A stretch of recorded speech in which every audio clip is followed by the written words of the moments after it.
Role model తీసుకుని మన విజయ్ చెప్పేసిండా అన్న పవన్ కళ్యాణ్ గురించి మాట్లాడాల్సిన అవసరం లేదు. ఒకసారి కలిశాడు, సినీ ఫీల్డ్ బెటర్, నీకు సినీ ఫీల్డ్ లోనే ఉండరు బాబు, రాజకీయం ఎందుకని అన్నాడు. పవన్ కళ్యాణ్ గారు ఇచ్చిన సమాచారం కూడా అదే.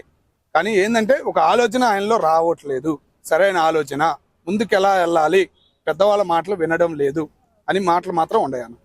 జగన్ ని కలిసాకే దరిద్రం వచ్చిందని ఏమో అట్లాగే అనిపిస్తుంది అన్న రీసెంట్ గా. ఎందుకంటే మన తెలుగు మీడియాలో కూడా జరిగినవి అన్ని కూడా అట్టగా చూపిస్తున్నారు. పాపం జగన్ వెళ్ళి కలిసాడు, అయిపోయింది. పాపం జగన్కి ఏదో బుక్కే, ఏదో పెళ్లి చూస్తానికి పెళ్లి వాళ్ళకి ఏదో ఇవ్వడానికి తెస్తే ఈయనకి ఎత్తనట్టు ఫీల్ అయిపోయి అది తీసుకోపోయాడంట.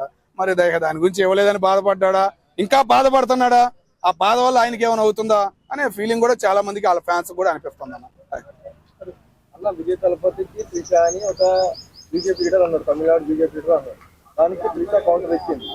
మరి అది నిజమే అంటారా? బీజేపీ వాళ్ళు అక్కడ రెచ్చగొట్టాలని చూస్తుంది స్టాలిన్. ఈయన జోలికి ఇప్పుడు ఎవరు రాలా. నిన్నే రీసెంట్ గా ఆడు మొదలయ్యాడు.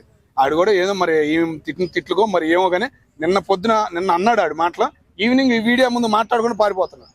అదే ఉదాహరణ. బాగా గట్టిగా పడింది నాయన ఇది కౌంటింగ్ అన్న ఫీలింగ్ అయితే మాకు కలిగింది. మన పవన్ కళ్యాణ్ ఎవరు